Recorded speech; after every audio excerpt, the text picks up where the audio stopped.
Hey, my name's Nathan, this is the Future Game Show, and I've been thinking a lot lately about fast travel. Now, fast travel is the term given to the well-worn gameplay mechanic of being able to transport the player character instantly from one part of the game world to the other. You know fast travel, it's the signposts in The Witcher 3, or the bonfires in Dark Souls, or the map in Skyrim or Oblivion, and it's pretty much the entirety of Starfield.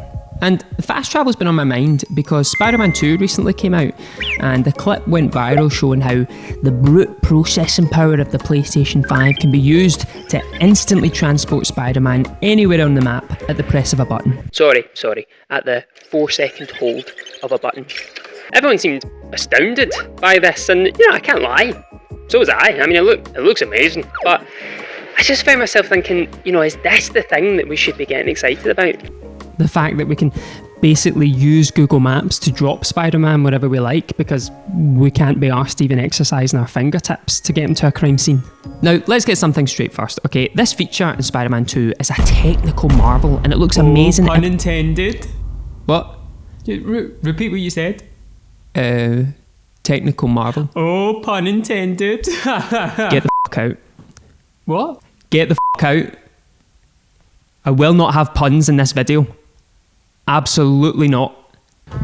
This feature is a technical masterpiece. It looks amazing every time you do it. And yes, I do it. I do use it because I can have hot takes, TM, and still be just as lazy as you. Don't forget that. Now, to be fair to Spider-Man 2, the fast travel system isn't something that's just given to you. You have to earn it to unlock it by completing main missions and side activities in each area of the map. So you do have to spend your time exploring and doing spider antics before the game just, gives you the ability to Doctor Strange around the map. But it's something I've been noticing more and more creeping into modern games, where clearly hours upon hours are being spent creating these beautiful vistas, these beautiful Windows Vistas. But instead of thinking up interesting ways for us to traverse them, we're just being encouraged to pop open a map and fire ourselves off to wherever we need to go.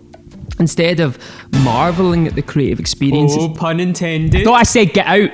Instead of appreciating the creative experiences the PlayStation 5 can make, we're sending TikToks into the viral stratosphere because, oh my god, our fast travel system is just so fast! I don't even have to play the game, Mum! It just plays itself! But here's a question for you, right? See, with Tears of the Kingdom, or Elden Ring, or Skyrim, what are your memories the first few hours of those games? Because I'm willing to bet they're the same as mine. It's discovering new areas, fighting new enemies, coming across side quests, finding yourself in perilous situations that you escape by the skin of your teeth. But then do you ever feel like those final few hours become a kind of hazy blend of travelling from fast travel point to fast travel point? Because I know they do for me, and it's something that makes the final few hours of these big AAA experiences kind of a little bit forgettable. When arguably, as they reach their climax, they should be at their most memorable, at their most exciting. There is a game I feel kind of perfected this issue though, and I'm a bit worried to say what it is, because I feel like you might be like, what? Well, alright, I'll say it. That game is Batman Arkham Knight. Oh, I knew you'd be like this. I knew you'd be like this. Right, let me explain. Right, Batman Arkham Knight is a game I love dearly, okay? Despite all its flaws, and I know it has flaws, the crux of which being the Batmobile. I'm willing to stretch my belief in the Arkham world, but there is just something that does not compute about a man who won't use a gun, but will happily drive one. A game that almost perfects the superhero action adventure, except every 20 minutes it decides to become Grand Theft Auto after you've used a cheat code to spawn in a tank and go on a rampage. But look, it's okay, they're just drones. He's not killing anyone. Yeah, except the sweatshop workers who have to make a new drone every 30 seconds because Batman's decided he's in his twisted metal era. Okay, but that out of the way, let me get to my point.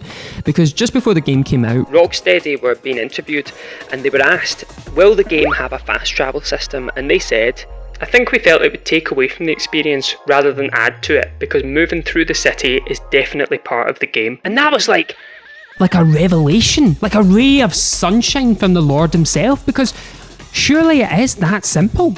you should be focusing on traversal as much as you are anything else. So in Arkham Knight, the map isn't some huge behemoth that takes an hour to get from one side of to the other. Firing around in the Batmobile feels amazing, even if you do spend 80% of your time non-lethally ploughing into pedestrians. Yep, you tell yourself that, Batman, non-lethally. What do you mean? Alfred said it was non-lethal. He said he put that electric shock thing in and that makes it like, no, I'm not killing anyone, right? Alfred said. And you can even, and this is my favourite bit, eject Batman at warp speed, wherever you like, gliding around Gotham City to your heart's content. You can even just walk around Gotham if you like. Take Batman to stretch his legs if you're some sort of psychopath, but you know, the option's there. But here's my point in all of that. There are options of how to get around Gotham City, and they're all fleshed out and all fun, and so you don't need fast travel. And when I think about playing Arkham Knight, my memories of the beginning of the game are just as strong and exciting as when I was right at the end. You know, the moment of being in the Batmobile and firing towards Scarecrow's hideout for the final showdown was just as exciting as that final showdown. But look, I don't hate fast travel. You know, if it's inventive and part of the world, then I'm all for it.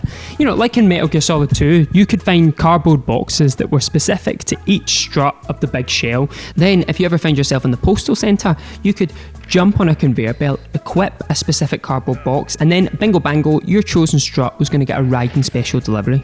It was an idea, clearly, Kojima was fond of too, because he brought it back for Metal Gear Solid 5. And I love it because there's just a little bit of deduction and preparation needed to utilise it. It's brilliant. Vice City introduced the failed mission taxi that allowed you to instantly travel back to a mission giver, but Grand Theft Auto 4 introduced taxis in the open world that could be hailed and instructed to take you wherever you like. It cost in-game money, and if you wanted to skip the trip, that cost extra.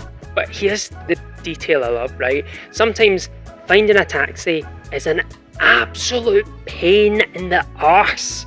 They're never there, and when they do turn up, quite a lot of the time they've already got passengers in them, so they won't stop for you. So you find yourself just being like, oh, fine, I'll just carjack someone and drive myself then, shall I? Huh? What has this world come to?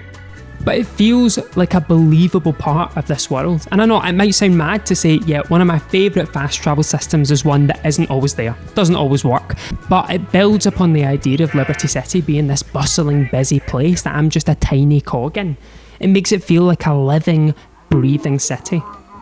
But in conclusion, fast travel, I don't love it, but I do use it, especially in the case of Spider-Man 2, because I tell you something, these fingertips of mine are not getting any younger, and I'll be damned if I'm using those precious muscles to swing from one side of New York all the way to the other just to go on a bicycle ride with Harry Osborn. Yeah, get f***ed. Hey, thank you very much for watching, especially if you've got all the way to the end. There's more videos like this from me on the FGS channel if you want to check those out. Please do consider subscribing, ring that like button, smash that bell, and yes, I can confirm that is my copy of Arkham Knight in a plastic display case. I'll be taking no further questions. Thank you.